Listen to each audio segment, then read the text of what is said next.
Ես կարծում եմ իրենց համար շատ հետաքրքիր հանգամանքներ արդեն իսկ Սամվել Կարապետյանը ներկայացրել է, դա ձայնագրարվել է, այդ թվում նաև հենց քաղաքացիության վերաբերյալ շատ կարևոր շեշտադրումներ է կատարել, որոնց երևի թե ամենից շատը հենց իրենք էլ սպասում էին, ես ինչ-որ իմաստով այդ տեսանկյունից իրենց շնորհավորում եմ, այլ հարց է, որ մեր հանրությունը իսկապես Սամվել Կարապետյանի խոսքը լսել է նաև վերջին հանրահավաքի ընթացքում տեսաուղերձի շրջանակներում, իսկ բուն այս ապօրինի քաղաքական հետապնդման վերաբերյալ հանգամանքները ի վերջո դռնբացության կարգով են քննվում։ Եվ իդեպ մենք գտնվում ենք դատական նիստի ամենավաղ շրջանում։ Մենք գտնվում ենք նախնական դատալսումների փուլում, որտեղ դեռևս միայն խափանման միջոցի հարցն ենք ըստ էության քննարկում, որն էլ կրկին ուզում եմ ընդգծել ինձ համար անհասկանալի պայմաններում, բայց բոլոր դեպքերում հետաձգվեց, շարունակվելու է ամսի 17-ին, եկեք ամսի 17-ին էլ կտեսնենք զարգացումները։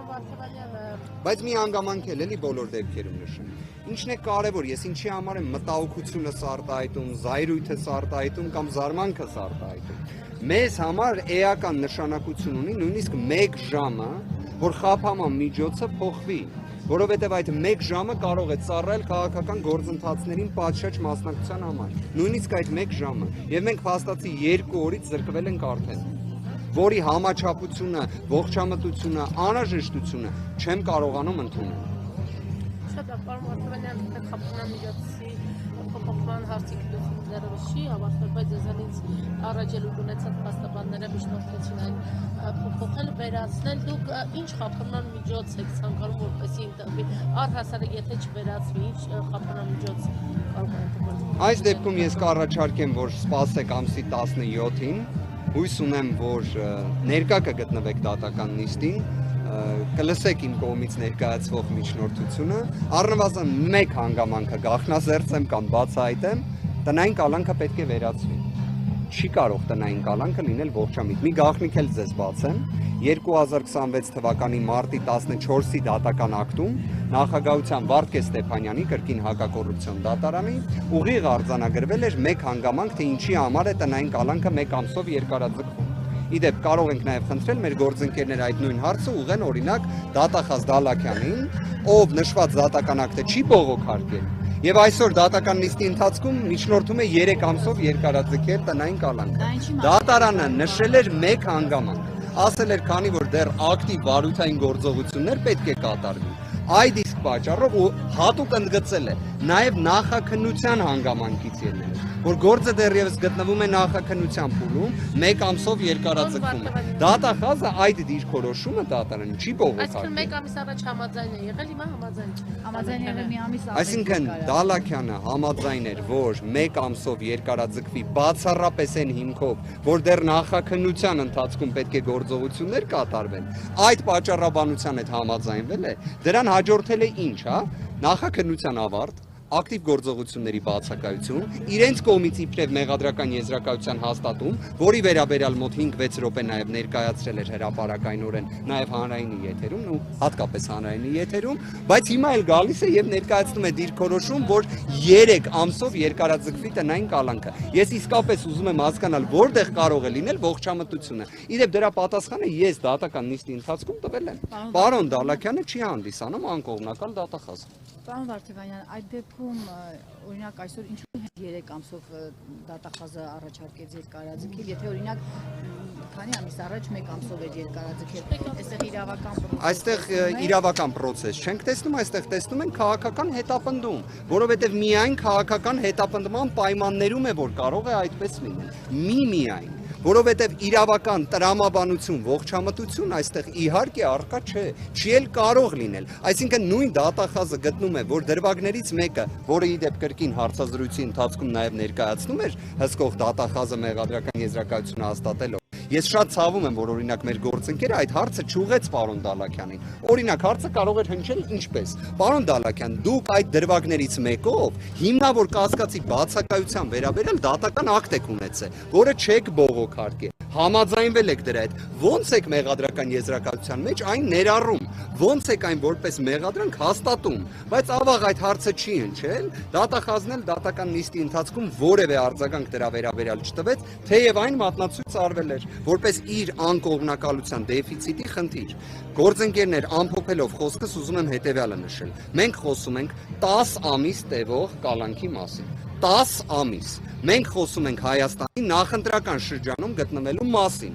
Մենք խոսում ենք նրա մասին, որ օրինակ 3 անձանց ձերբակալում էին բարեգործության արգելքի ենթադրաբար խախտման հիման վրա։ Իբրև, քանի որ մենք գտնվում ենք նախընտրական շրջանում։ Հիմա այդ պայմաններում ոնց կարելի է դատական նիստի շրջանակներում առաջնահերթության կարգով սկսել քննարկել խափամամիջոցի հարցը, բայց 2 օրով հետաձգել, երբ մենք ուղիղ պատճառաբանված դիրքորոշում ունենք, որ նույնիսկ 1 ժամ է էական նշանակություն ունի։ Նախընտրական շրջանում որը ըստ էության չի ասած այս դրանքին եւ դատախազի միջնորդությունը մեջ կթողնի։ Մենք նման կանխատեսում այս փուլում չենք անի։ Ամսի 17-ը թող գա, ներկայացնենք վերջնական միջնորդությունը, կտեսնենք Նախընտրական շրջանի մասին եք խոսում, բայց ենթադրվում է, որ կերկարացնի էլի կնային կալանքը։ Ես չնայած քաղաքական հետապնդումներին, աբսուրդներին, ես հավատում եմ իրավունքի գերակայությանը։ Իրավունքի գերակայությունը, ես կոնկրետավորված չեմ ասում, ես իրավունքի գերակայությունը իդեպ դասում եմ վեր նույնիսկ քաղաքական հետապնդումներից, հենց դրանում է դրա արժեքը եւ իմաստավորումը, որ իրավունքը պետք է գերակայի ցանկացած իրավիճակում։ Գործընկերներ, ներողություն եմ խնդրում։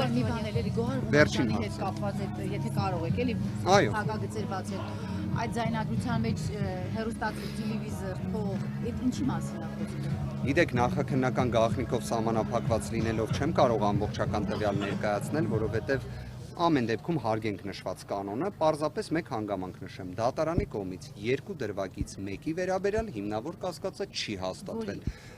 Այս պահի դրությամբ դա էլ չգախնազերծեմ, առնվազն արձանագրեմ, որ 1 դրվագը նույնիսկ հիմնավոր կասկածի ապացուցման շեմը չի հաղթահարել։ Այսինքն այստեղ ոչ միայն հիմքերի տեսանկյունից էր մեր այսպես ասած բանավեճը դատարանում եւ դիրքորոշումների ներկայացումը, այլ նաեւ պայմանի։ Կարող եմ ասել նույն այդ ձեր վկայակոչած տվյալի հետ կապված ամբողջությամբ դրա ՀՀ քրեական օրենսգրքի 221-րդ հոդվածի հետ որևէ ձևով առնչության վերաբերյալ, որտեղ այն իրենից ենթադրում է ընտրությունների հետ որոշակի կապ։ Այսինքն հոդված հերքող, եկեք այսպես ձևակերպեմ, հերքող տվյալները ունենք։ Պարոն Վարդևանի, որը նաև ներկայացվեց նիստի ընթացքում։ հետ կապված իշխանականները կպականները այսպես տարածում այն միտք, որ մայրը դրա համար չի կալանվում, մայրը կերակրող մայրը, բայց իրականում մայր լինելու հանգամանք աշխատել է, պարզապես Ես կրկին ուզում եմ հատուկ վկայակոչեմ, որ առնվազն հիմնավոր կասկածը 2 դրվագներից մեկով չի էլ հաստատվել։ Մյուս կողմից այստեղ ուզում եմ ընդգծել որոշակի իմաստով,